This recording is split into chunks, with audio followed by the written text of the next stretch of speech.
Salve, salve! Tudo bem? Estamos começando um aulão de história tratando dos temas mais importantes da história do Brasil. Lembrando que a professora Ana vai abordar a parte de história geral. Vamos começar falando de um dos temas mais recorrentes nas provas do Enem. Vamos falar sobre economia e sociedade colonial no Brasil. Bom, quando a gente fala sobre a história econômica do período colonial, temos ali destaque para o açúcar, inicialmente, a partir já do século XVI, no início da colonização, e depois, a partir do século XVIII, a mineração. Bom, a economia açucareira é o que a gente pode chamar de monocultura de exportação, ou seja, nós vamos ter apenas um só cultivo em larga escala voltado ao mercado externo, destinado especificamente ao mercado europeu.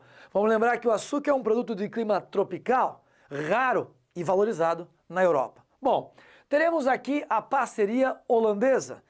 A burguesia holandesa vai ajudar a financiar a produção, mas também vai comprar o nosso açúcar mascavo em Portugal para refinar e revender. Nós temos aqui um modelo de propriedade, a grande propriedade rural, o latifúndio, que ajuda, claro, a entender grande parte da nossa grande concentração agrária, da má distribuição de terras ainda existente nos dias atuais. Temos aqui uma característica fundamental que é a preferência portuguesa pela mão de obra escrava africana, justamente porque o uso predominante do trabalho escravo africano acabava potencializando uma outra atividade muito importante para a burguesia portuguesa, o tráfico de escravos, algo que gerava também muitos impostos à coroa. A mão de obra escrava indígena ela chegou a ser usada predominantemente nas primeiras décadas da colonização. Até o final do século XVI, a mão de obra indígena é fortemente utilizada, mas aos poucos a mão de obra escrava africana vai superando numericamente a mão de obra escrava indígena. Bom, nós vamos ter aqui uma sociedade bastante polarizada. Temos o extremo polo da riqueza, o senhor de engenho, ele é dono de terras, ele é dono da parte manufatureira, a casa de engenho, e ele também possui, claro, escravos. Bom, o senhor de engenhos controla uma massa de escravos que vão ali também ter uma diversificação. Temos, por exemplo, escravos que chegaram há mais tempo, já estão habituados à língua, à disciplina de trabalho e também à religião. Esses escravos, chamados de ladinos, geralmente acabam se ocupando da parte manufatureira, que é a parte considerada menos pesada, porém também mais complexa da produção.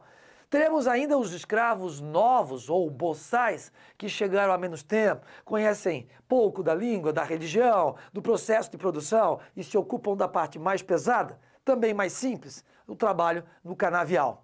Teremos ainda escravos domésticos, principalmente as chamadas mucamas, as amas de leite. Muito bem, nessa sociedade, claro, temos o senhor de engenho, temos também os escravos, o extremo polo da miséria, mas temos um grupo social intermediário. Ele é formado por aqueles donos de terras que plantam a cana, mas não têm o engenho para fazer a manufatura do açúcar e acabam tendo que arrendar o engenho dos senhores de engenho.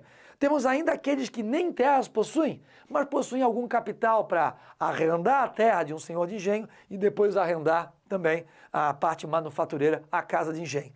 E teremos também trabalhadores livres, por exemplo, o mestre do açúcar, o oficial do açúcar, o feitor, entre outros. Então é uma sociedade que não pode ser limitada à figura do senhor de engenho e aos escravos. Bom, como características gerais dessa sociedade, é importante lembrar, ela é escravista. Os escravos fazem a grande parte da produção da riqueza. É miscigenada, haverá aqui mistura de indígenas com negros, com brancos, mas a principal linha de miscigenação é dos brancos com os negros. Boa parte dessa miscigenação inicialmente está ligada ao abuso sexual do senhor de engenho em relação às suas escravas, o que leva a concluir que essa miscigenação não permite que os filhos miscigenados ascendam socialmente. Grande parte deles vai continuar na condição da mãe, que é a condição de escravizada. Existe alguma flexibilização social desses filhos miscigenados? Podem até ser libertados pelos seus pais biológicos, né? Mas não vão viver na mesma condição do pai. Dificilmente isso acontece. Depois teremos formas de miscigenação espontâneas, que não surgem necessariamente da violência e da hierarquização. É uma cidade rural porque o eixo da sociabilidade se dá no engenho. Teremos aqui uma sociedade também aristocrática. O senhor de engenho forma uma grande casta social que é muito mais rica do que qualquer outro grupo social abaixo dele. E ele acaba por ter influência e domínio sobre todos os outros grupos sociais que estão abaixo dele. Forma então uma aristocracia, uma classe social dominante que se distancia muito das outras classes, dominando todas as classes inferiores. A sociedade é patriarcal. O senhor de engenho geralmente é senhor de engenho porque ele é o filho mais velho, homem, de um outro senhor de engenho. O que vai acontecer aqui é que, por esse motivo, ele controla a vida de todos que estão embaixo do seu teto, da sua esposa, dos seus filhos, das suas filhas e até de agregados, como irmãos mais novos.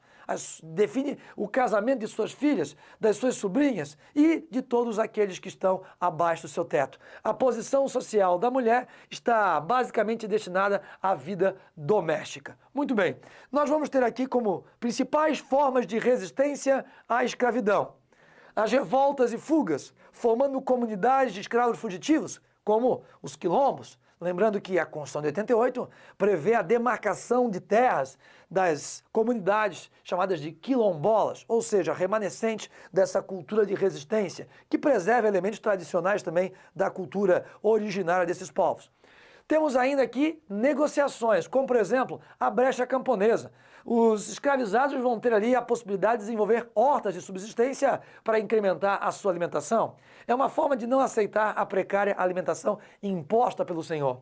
Teremos ainda as folgas aos domingos, que serão conquistadas depois a partir de negociações. Afinal, o próprio catolicismo prega que os domingos devem ser guardados para oração, assim como os dias santos.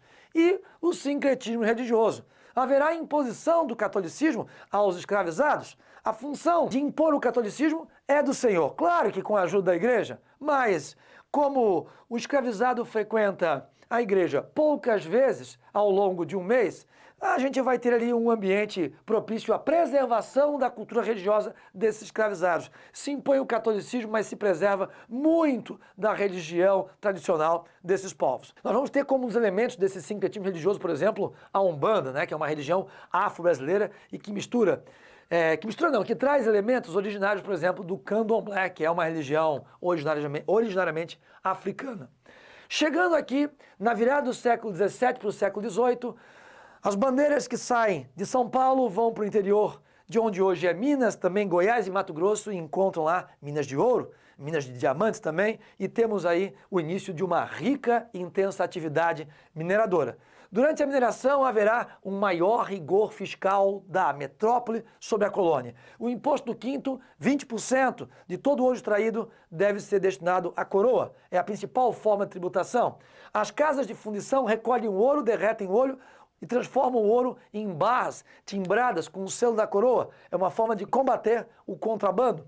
Temos aqui também uma meta de arrecadação por município ao ano, que é a finta. E quando o município não atinge essa meta de arrecadação, que é de 100 arrobas por município ao ano, é decretada a derrama, que é a cobrança compulsória da finta não completada. Bom, nós vamos ter aqui um processo de urbanização a partir da mineração, porque os polos mineradores geram no seu entorno um processo de urbanização. Cidades como Ouro Preto, Mariana, São João del Rei, Vila Boa de Goiás, Cuiabá surgem como polos mineradores. Teremos também o desenvolvimento de um comércio interno para abastecer essas cidades mineradoras, com destaque aqui para o tropeirismo, que parte do Nordeste, mas também do Sul, para abastecer as áreas mineradoras de Minas Gerais. A principal rota de tropeirismo vem do Rio Grande do Sul até a Feira de Sorocaba, em São Paulo, de São Paulo, para Minas Gerais. Durante o caminho feito pelos tropeiros, que conduzem verdadeiras tropas de gado, para vender esse gado nas áreas mineradoras, principalmente o gado de transporte, mas também transportam ali mantimentos para comercializar ao longo do caminho e nas áreas mineradoras. Esses tropeiros param para pernoitar e nos lugares onde param acabam fazendo o comércio. E esses pontos de parada, os pousos de tropa, vão acabar dando origem a importantes cidades no interior do sul do Brasil, como por exemplo Lages, Curitibanos, em Santa Catarina, Lapa, no Paraná, entre outras. A sociedade mineradora, ela é muito mais dinâmica do que a sociedade açucareira. Surge aqui, com a urbanização, uma classe média urbana, formada por funcionários públicos, como militares, por exemplo, e também por profissionais liberais. Teremos ainda, nos quadros da escravidão, o surgimento, claro, de uma escravidão urbana, mas no caso da escravidão mineradora, temos maiores chances de alforria. E essa alforria, essa liberdade pode ser conquistada através da premiação que o senhor pode oferecer a um escravo pela extração de um grande cascalho de ouro, por exemplo, ou ainda através do casamento de um senhor com uma escrava, que é o que acontece, por exemplo, com a figura de Chica da Silva, que além de alforriada vai ascender socialmente para, digamos, ocupar uma posição de destaque na sociedade mineradora, apesar de todo o preconceito com uma mulher negra. No caso dos indígenas, tanto na sociedade colonial açucareira, como no contexto da mineração, no século XVI até o século XVIII, eles serão alvos de embates entre os padres jesuítas que querem catequizá-los, explorar também, claro, sua mão de obra nas missões, e lutam aqui contra os bandeirantes, que chegam a atacar principalmente as missões jesuíticas, exatamente para vender esses indígenas como escravizados. Principalmente em alguns contextos em que a mão de obra escrava africana se torna mais rara, o abastecimento acaba ficando limitado e a mão de obra indígena acaba se tornando uma importante alternativa. É isso. Sobre economia e sociedade colonial, açucareira e mineradora é o que temos de mais importante. Agora vamos falar sobre escravidão e o abolicionismo no contexto do século XIX. Bom, o século XIX é marcado economicamente pela expansão do café. É nesse momento que acontece também um processo intenso de urbanização, principalmente de São Paulo e também do Rio de Janeiro, mas também de outras cidades litorâneas, como Recife, Salvador, entre outras. Bom, é nesse contexto que os espaços da escravidão, então, começam a se expandir, principalmente, no caso aqui, o espaço das cidades, por conta desse processo de urbanização. E temos aqui novas modalidades de escravos, que até já começavam a figurar no contexto da mineração do século XVIII, em que também havia ali uma intensa urbanização. Aqui nós temos os escravos de ganho, que eram escravos que trabalhavam para os seus senhores no ambiente urbano, geralmente ligados à atividade comercial. E os ganhos dessa atividade comercial eram revertidos para o senhor. Mas em várias situações os escravos de ganho acabavam recebendo parte desses rendimentos. Alguns viviam com relativa autonomia, chegavam, por exemplo, por conta desses rendimentos, a morar distante dos seus senhores, destacados dos seus senhores, muitas vezes em quartos de cortiço, e bancavam a sua própria alimentação. Escravos que viviam sobre si, era o termo utilizado para designar essa situação específica. Bom, acontece que a presença de homens negros que são escravos, mas que moram em cortiços e perambulam com relativa liberdade pelas cidades, acaba criando um ambiente favorável à fuga de escravos do campo para a cidade, podendo viver na cidade sem uma desconfiança tão excessiva de que fossem fugitivos. Afinal, era comum pessoas negras andarem livremente pela cidade e era difícil identificar se era um fugitivo, se era um escravo de ganho ou até mesmo um liberto. O que cria um ambiente mais favorável a essas fugas do campo, não exatamente para um interior longínquo, mas também para as cidades. Os cortiços acabam virando, inclusive, grandes quilombos urbanos. Temos aqui também os escravos de aluguel, que não desfrutavam de grande liberdade porque os seus senhores alugavam os seus serviços, as suas habilidades específicas para as pessoas que precisavam desses serviços, que eram serviços manuais, eram desempenhados por escravos, mas pessoas que não possuíam escravos acabavam, então, tendo que alugar esse serviço. Bom, nós temos aqui também o contexto da escravidão no século XIX voltado à produção do café. Vamos lembrar que o café vai ter ali dois momentos importantes do seu processo de expansão.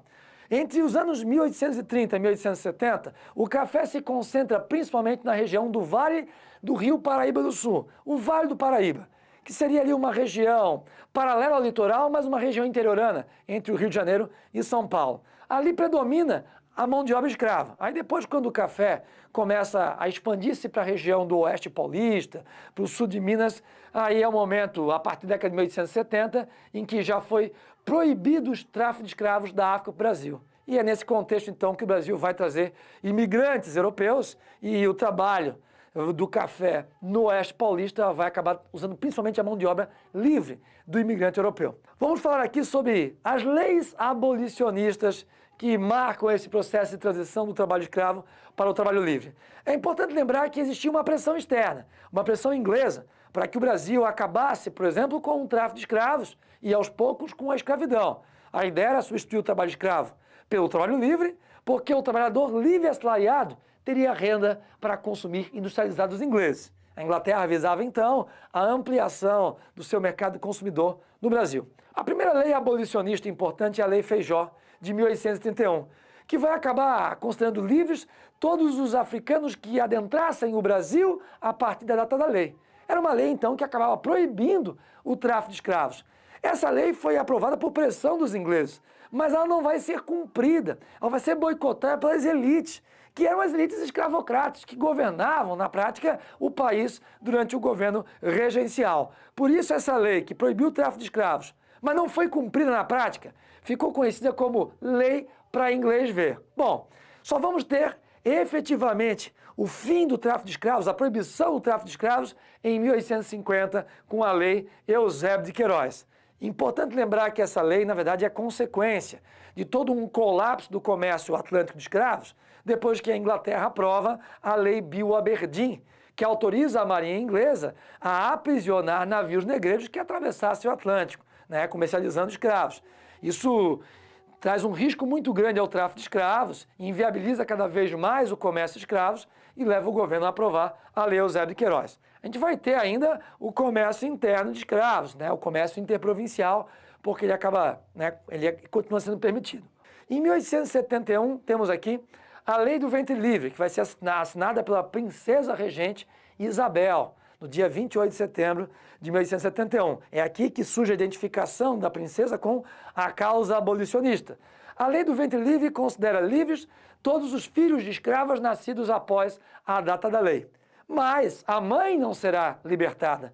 Portanto, esse nascido livre vai ser mantido sob tutela do senhor, de sua mãe, até os 8 anos de idade. Depois dos 8 anos de idade, ela pode ser livre. Mas acontece que o senhor terá que ser indenizado e haverá duas formas de indenização. O senhor é que vai escolher a forma de indenização. A primeira forma é o Estado indenizar o senhor em dinheiro. Foi criado um fundo, inclusive, para a indenização aos senhores. E aí a criança iria para um orfanato, onde poderia ser livre somente aos 18 anos de idade.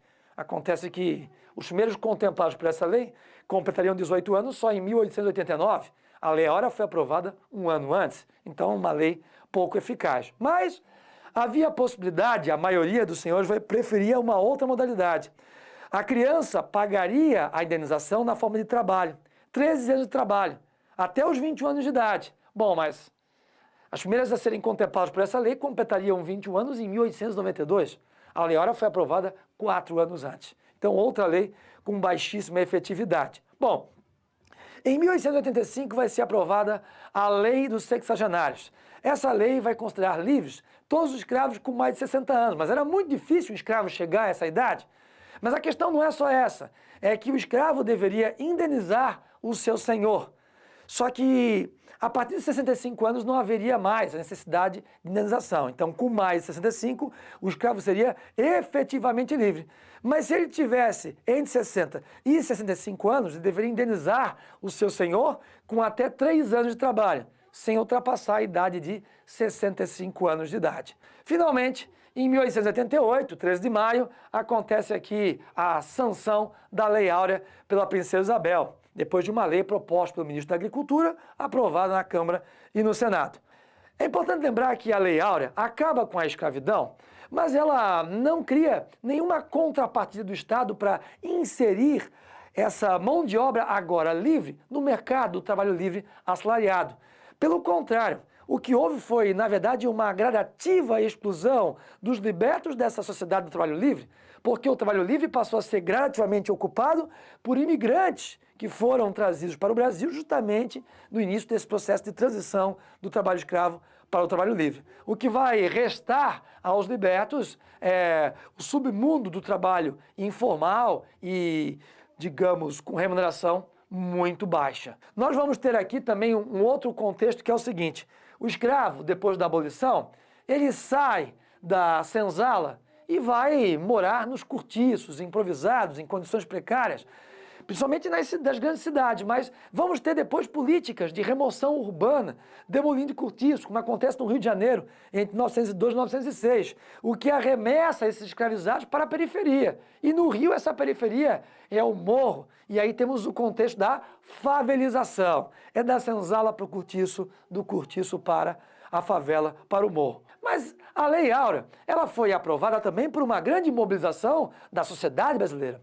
Um movimento interno abolicionista que vai ser muito forte nos principais centros urbanos. E temos aqui algumas vertentes desse movimento que se destacam.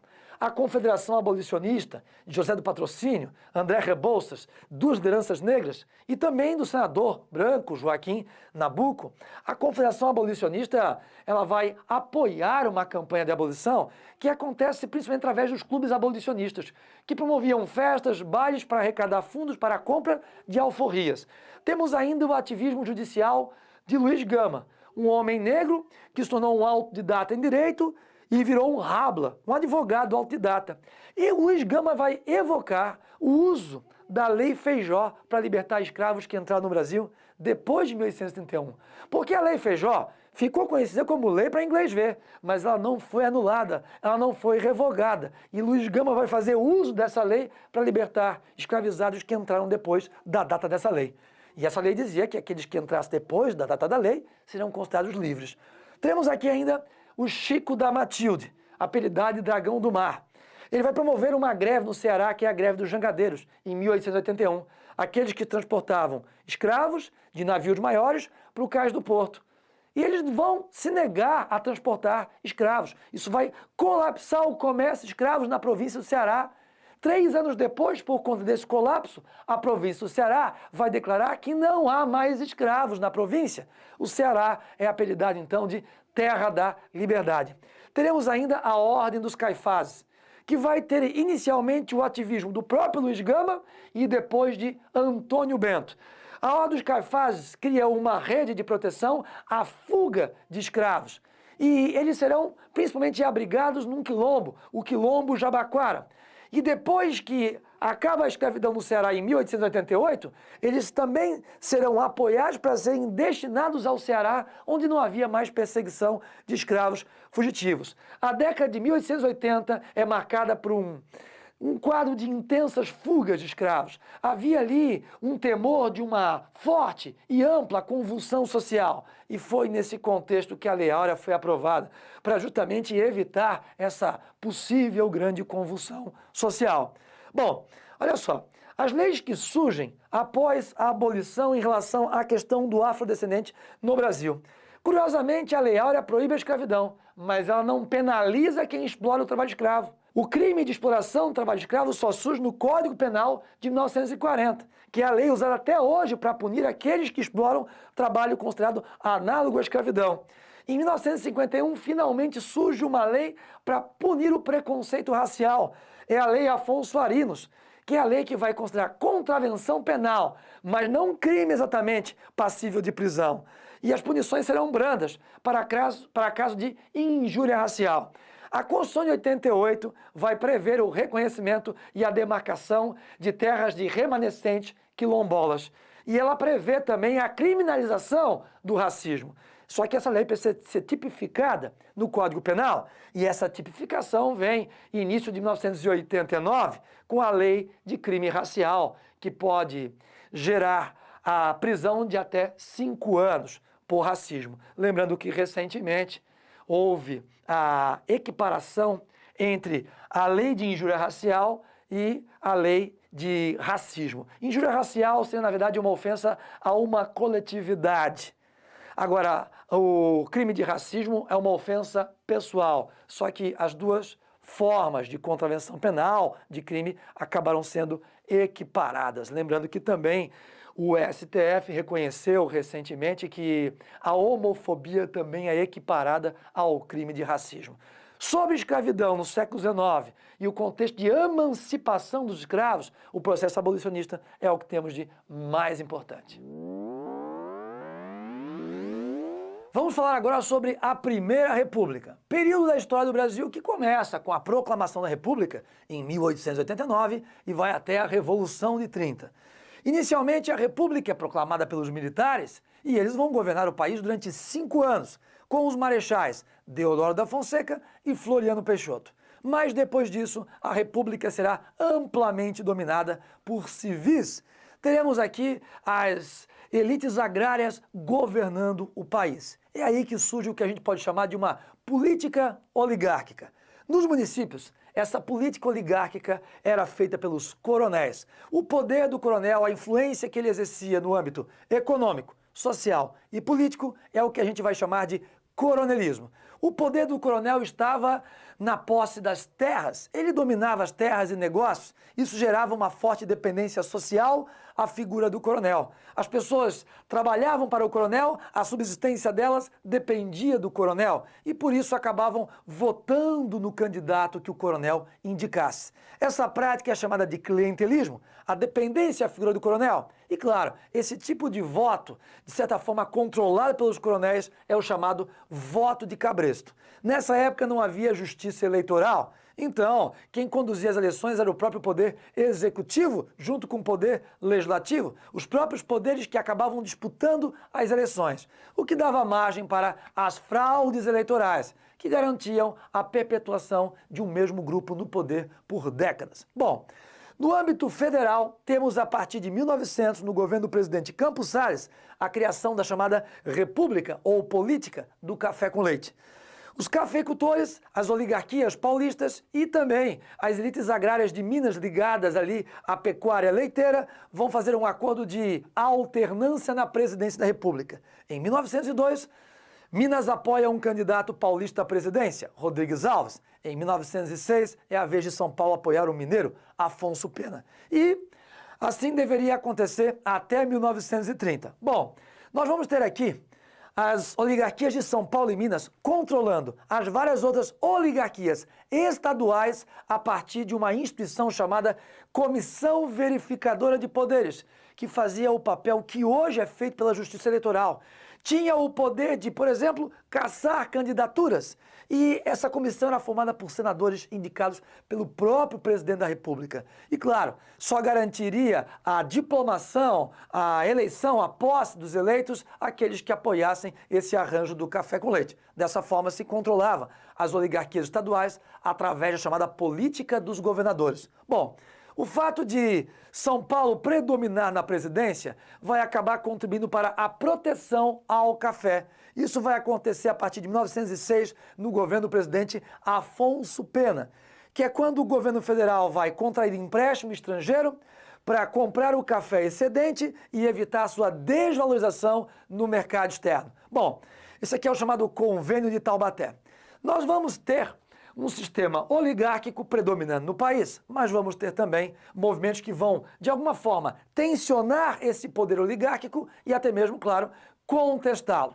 Vamos falar aqui de movimentos sociais que acontecem no campo, como, por exemplo, a Guerra de Canudos, na Bahia, entre 1893 e 97, e também a Guerra do Contestado, em Santa Catarina e Paraná, entre 1912 e 1916.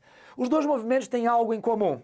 São movimentos de luta pela terra, é um movimento de caráter social, agrário, mas movido por um discurso messiânico, de figuras carismáticas como Antônio Conselheiro na Bahia e o monge José Maria em Santa Catarina na Guerra do Contestado. Nós vamos ter aqui também o cangaço, que surge lá no Segundo Reinado, atravessa toda a Primeira República e vai ser extinto, reprimido violentamente lá na Era Vargas durante o Estado Novo. O cangaço é uma forma de banditismo social. A violência é a linguagem social dominante no campo. O coronelismo, de alguma forma, se afirma através da violência, dos jagunços dos coronéis. Acontece que, então, a única forma de ser livre no sertão dos coronéis é praticar uma violência à altura da violência dos coronéis, ou mesmo até mais articulada que a violência dos coronéis. Os grandes bandos de cangaceiros promoviam saques a fazendas, a cidades, mas essa capacidade de violência acabou atraindo até o interesse dos coronéis, que contratam bandos de cangaceiros para atender a determinadas ações de violência a serviço dos coronéis. Vamos lembrar que o cangaço chegou até a ser chamado por coronéis para combater o chamado tenentismo nos anos 20. Os grandes bandos foram de Lampião e Curisco, que serão exterminados ali no Estado Novo, o bando Lampião em 38, o de Curisco em 1940. E temos aqui movimentos urbanos, como, por exemplo, a Revolta da Vacina no Rio de Janeiro em 1904. É um movimento popular, bastante espontâneo de certo modo, e que vai contestar uma política de remodelação urbana e também sanitária no Rio de Janeiro. Era chamada regeneração, que vai promover uma reforma urbana que vai resultar na demolição de muitos cortiços, arremessando a população mais pobre do centro do Rio para a periferia, para os morros, intensificando o processo de favelização. Mas a política sanitária da regeneração vai se pautar aqui no combate a alguns surtos epidêmicos, como, por exemplo, febre amarela, malária, varíola e a peste bubônica. Vai ser aprovada aqui uma lei que vai instituir a obrigatoriedade da vacina antivariólica, penalizando aqueles que não se vacinassem, inclusive com a perda do direito de votar. Acontece que, nesse contexto de insatisfação popular contra o Estado brasileiro, haverá aqui um grupo de militares, entre eles o coronel Lauro Sodré, que vai ter forte influência junto à jovem oficialidade da Praia Vermelha e que vão iniciar uma campanha negacionista contra a vacina antivariólica. É aí que surge a liga contra a vacina obrigatória. E aproveitam para insuflar a população contra o Estado em função da vacinação obrigatória, aproveitando o caos social para tentar um golpe militar em 1904, tentando derrubar o presidente Rodrigues Alves e promover a volta dos militares ao poder. Mas esse golpe vai acabar sendo reprimido pelas forças do Exército. Teremos aqui também um outro movimento de caráter urbano, a Revolta da Chibata, também de caráter militar, porque aqui as baixas patentes da Marinha, muitos deles negros e mestiços, sob a liderança do marujo João Cândido, vão se revoltar contra a prática de castigos corporais como forma de punição disciplinar na Marinha. Também é um movimento contra as precárias condições alimentares. Haverá aqui o escândalo da carne podre destinada às baixas patentes. Além disso, a pesada escala de trabalho. Esse movimento, inicialmente, ele é anistiado através de uma lei aprovada no Senado. Mas há um novo levante e, dessa vez, através de estado de sítio, o presidente Hermes da Fonseca vai reprimir violentamente a revolta da Chibata. Vamos lembrar que, nessa época, se entende que questão social é caso de polícia, como disse o prefeito de São Paulo em 1917, Washington Luiz, futuro presidente da República. E foi com base nesse estado policialesco que se reprimiu também uma grande greve em 1917, orientada por ideais anarquistas, num contexto de grande carestia e também de arroxo salarial. Por último, eu vou falar aqui do tenentismo. É um movimento das baixas e médias patentes do Exército, que vem das classes médias urbanas e que desejam ali uma moralização das práticas políticas, contra as fraudes eleitorais, contra as oligarquias que governavam o país. Em 1922 acontece o primeiro levante, o movimento Os 18 do Forte Copacabana, que tinha como objetivo tentar depor o presidente Epitácio Pessoa e impedir a posse de Arthur Bernardes, eleito no arranjo do café com leite. Os tenentes acusavam a eleição de ter sido fraudada. Depois teremos outros dois levantes, um em São Paulo, em 1924, outro no Rio Grande do Sul. A coluna gaúcha e a coluna paulista se juntam em 1924, formando a coluna Prestes. Luiz Carlos Prestes, capitão do Exército, vai acabar depois se exilando na Bolívia quando o movimento da coluna Prestes encerra-se. Mas em 1930, no contexto de uma eleição marcada pelo racha do café com leite, onde Minas apoia uma chapa de oposição contra São Paulo, a chapa de oposição é a Aliança Liberal, Getúlio Vargas e João Pessoa como vice, com o apoio do governador de Minas, Antônio Carlos. Contra São Paulo, com o candidato Júlio Prestes, que tem o apoio do presidente Washington Luiz e que conta com o apoio de todos os outros governadores estaduais. Bom, Vargas perde a eleição, mas o vice dele, João Pessoa, é assassinado por um coronel de oposição a ele, na Paraíba. Além disso, os tenentes vão acusar a eleição novamente de ter sido fraudada e iniciam uma marcha para derrubar o presidente Washington Luiz e, depois disso, conduzir Vargas ao poder. É assim, então, que os tenentes acabam ascendendo ao poder, junto com a oligarquia derrotada em 30, encerrando a chamada Primeira República e dando início à Era Vargas. Olá, vamos a mais um tema importante, tratando agora especificamente da Era Vargas, período que começa ali em 1930, com a chamada Revolução de 30 e vai até 1945. Esses 15 anos de governo Vargas se dividem, na verdade, em 3 fases. O chamado governo provisório, depois o governo constitucional e, por último, a ditadura do Estado Novo. Bom, vamos lembrar que o Vargas vai disputar uma eleição em 1930, pela chamada Aliança Liberal. Vargas representa o Rio Grande do Sul, tem o apoio de Minas e da Paraíba, mas perde a eleição para os paulistas que têm o apoio amplo das várias oligarquias estaduais. Acontece que os tenentes vão acabar se mobilizando contra as eleições, acusando as eleições de serem fraudadas pelos paulistas, pelo presidente Washington Luiz, pelo candidato Júlio Prestes. E um outro fato que desencadeia a revolta dos tenentes, a marcha da Revolução de 30, é o assassinato do vice na chapa de Vargas, o governador da Paraíba, João Pessoa. Bom, a Revolução de 30 que leva Vargas ao poder é então resultado de uma aliança entre o movimento tenentista, que defendia desde 1922 derrubar as oligarquias, mas agora eles se aliam às chamadas oligarquias derrotadas da eleição de 30.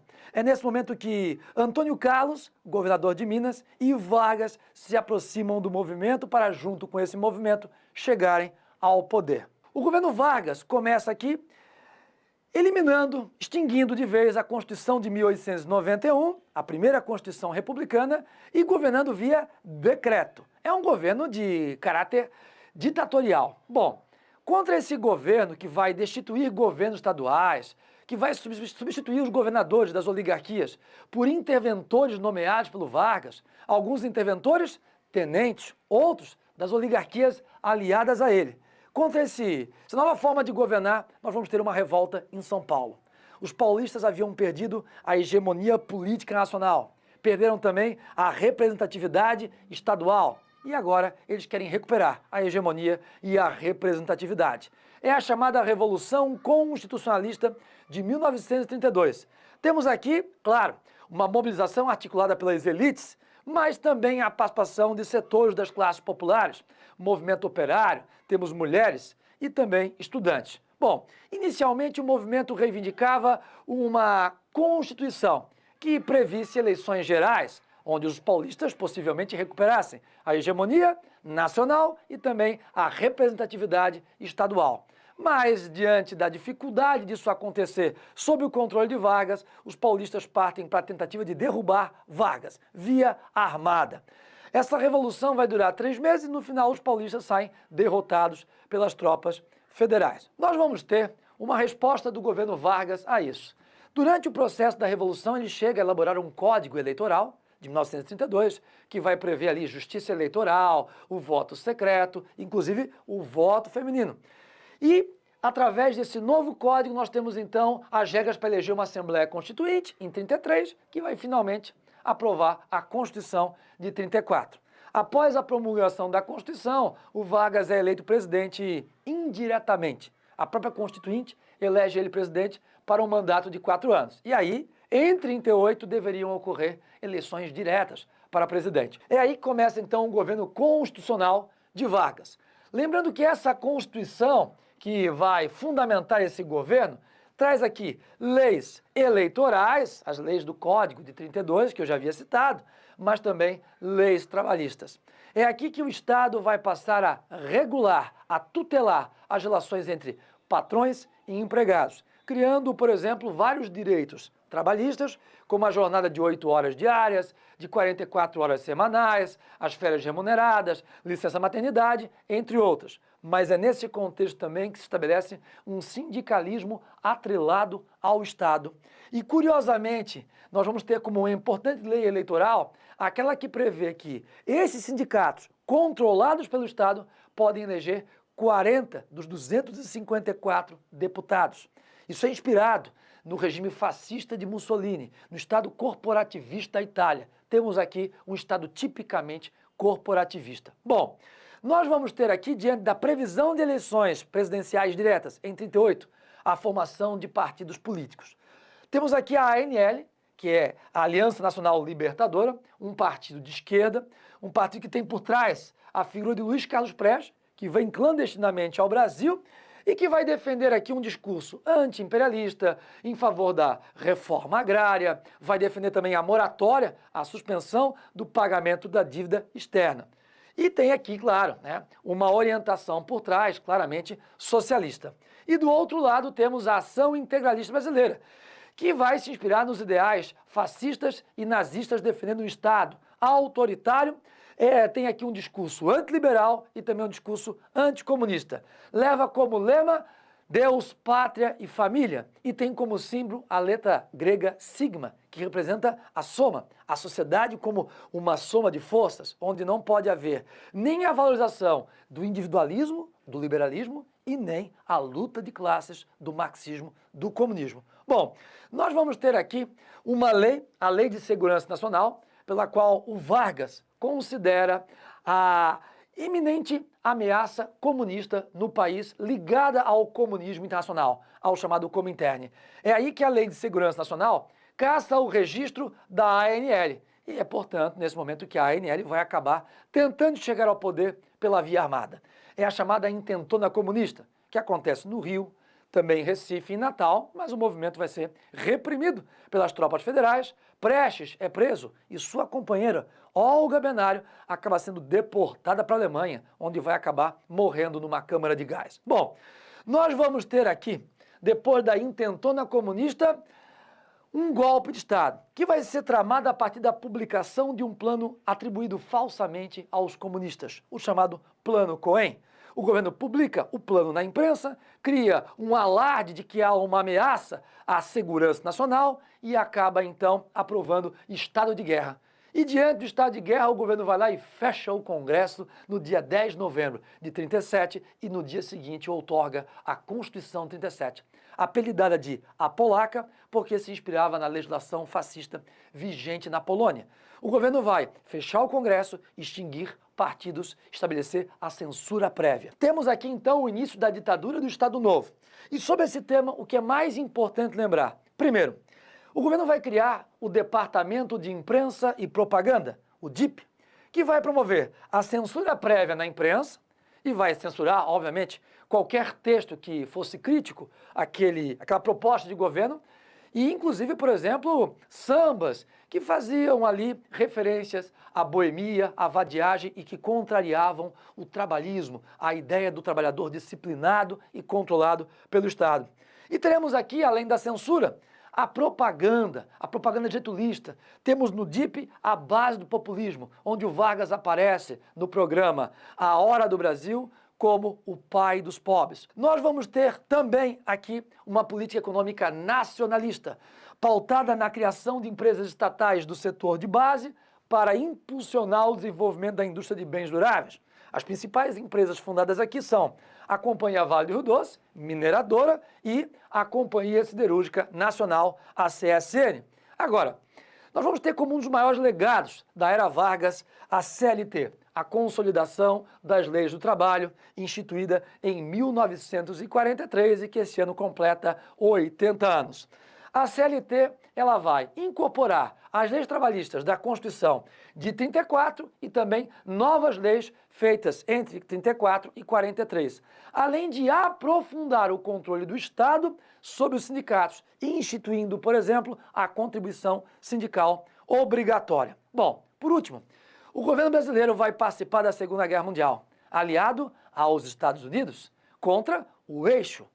Nesse contexto, curiosamente, havia uma contradição, porque tínhamos uma ditadura de inspiração fascista e, ao mesmo tempo, combatíamos a Itália fascista, a Alemanha nazista. Isso vai acabar colocando o governo nessa contradição que impulsiona uma série de movimentos que exigem a abertura política. O Vargas vai tentar conduzir essa abertura política. Tem um movimento que quer que ele continue na presidência, o queremismo, mas ele acaba sendo forçado a renunciar para um movimento de militares. E aí temos então o fim da era Vargas. Vamos falar sobre ditadura militar. E é preciso lembrar que a ditadura começa através de um golpe de Estado. Um golpe promovido pelos militares, mas também referendado pelo Congresso Nacional, que vai acabar aprovando um dia após o golpe, no dia 1º de abril de 1964, a vacância do cargo da presidência da República. Era um movimento que depunha o presidente João Goulart, sob a acusação de que havia no governo dele uma ameaça de tornar o Brasil um país comunista, por conta das reformas de base que João Goulart defendia. Entre elas, reforma agrária e a chamada Lei de Remessa de Lucros, entre outros. Muito bem. Feito o golpe militar, assume interinamente como presidente o presidente da Câmara, Ranieri Mazzilli, mas logo depois se faz o primeiro ato institucional que prevê eleições indiretas para presidente e teremos então a eleição do presidente Castelo Branco. A ditadura militar vai de 64 a 85 e se divide em 5 governos: Castelo Branco, Costa e Silva e depois Médici, Geisel e Figueiredo. Bom, o governo Castelo Branco vai ser marcado por uma política econômica de corte de gastos e também o controle de salários, procurando equilibrar as finanças para atrair investimentos e impulsionar o crescimento, mas com uma política de arroxo salarial, que vai controlar, claro, o salário da classe trabalhadora. Vamos ter ainda aqui o ato institucional número 2, o famoso AI-2 de 65, que vai instituir o bipartidarismo. Caça todos os registros partidários existentes até então, reconhece aqui o partido do regime, a Aliança Renovadora Nacional, a Arena, e admite apenas um único partido de oposição, uma oposição moderada depois de várias cassações de direitos políticos, o Movimento Democrático Brasileiro, o MDB. Finalmente chegamos aqui ao governo Costa e Silva, que vai de 67 a 69. É um governo de grandes agitações. Temos uma grande greve operária em Osasco, em 1968, e mobilização estudantil, que vai resultar numa forte repressão da polícia militar e culmina na morte do estudante Edson Luiz. Essa morte acaba provocando uma forte mobilização, a chamada Passeata dos 100 mil. Vai ser nesse contexto que um deputado chamado Márcio Moreira Alves convoca a população através da tribuna no Congresso a boicotar o desfile de 7 de setembro. Vai ser o estopim para que acontecesse o famoso ato institucional número 5. O AI-5 de 13 de dezembro de 68, que vai atribuir maiores poderes ao presidente da República, que pode fechar o Congresso Nacional, e acabou fechando por 10 meses. Pode também decretar cassações de mandatos e aposentadorias compulsórias, com total imunidade judicial. Mas também teremos aqui a redução dos direitos individuais, dos direitos civis, como, por exemplo, a suspensão do direito de defesa, do direito de habeas corpus em caso de crime contra a Lei de Segurança Nacional. Bom, depois do governo Costa e Silva, temos aqui o governo Médici, e o governo Médici vai ser marcado pelas consequências do AI-5, em que o Estado pode prender sem necessariamente dar qualquer justificativa à sociedade. É aí, então, que a repressão se estabelece na forma de tortura, e haverá uma repressão mais forte no momento em que a oposição também se articula através da luta armada. Temos a guerrilha urbana, com movimentos como a ALN e também o MR8, e também a guerrilha rural, através da guerrilha do Araguaia, principalmente. Bom, mas é um momento também em que haverá um grande crescimento econômico, altas taxas de crescimento do PIB, o chamado milagre econômico. Mas é verdade também que o país crescia muito, mas não havia distribuição de renda por conta da política de arroxo salarial iniciada aqui no governo Castelo Branco com o PAEG, o Plano de Ações Econômicas do Governo. Bom, Durante esse momento em que a economia do país cresce, o governo desfruta de grande apoio da opinião pública, principalmente das classes médias. É nesse contexto que o governo vai tentar se apropriar e vai conseguir se apropriar da campanha do tricampeonato de futebol em 1970. Vários slogans ufanistas criam um ambiente de otimismo em relação aos destinos econômicos do país. Mas quando a gente chega aqui no governo Geisel, em 74, o ambiente econômico era outro. Já era o momento em que o governo se desgastava por conta dos chamados choques do petróleo. Temos a crise do petróleo de 73 e depois a de 79. Isso vai provocar um aumento da inflação, que também acabava sendo impulsionada pelo aumento da dívida externa. O Brasil passa a ter uma dívida externa gigantesca no final dos anos 70 e início dos anos 80. Temos uma inflação alta e uma política de arroxo salarial. Nesse contexto, diante do desgaste do governo, Geisel anuncia uma abertura segura, lenta e gradual. Ele vai acabar demorando muito a fazer isso. Só em 78 que nós vamos ter o fim do AI-5. Antes disso, nós vamos ter alguns casos bastante polêmicos, como o assassinato do jornalista Vladimir Herzog dentro das dependências do DOI-CODE em São Paulo, consequência da tortura. O governo vai tentar forjar suicídio, mas isso não vai colar diante da opinião pública. Bom, nós vamos ter aqui, ao final, o governo de Figueiredo a partir de 1979. É o momento em que a inflação sobe e os salários estão arrochados.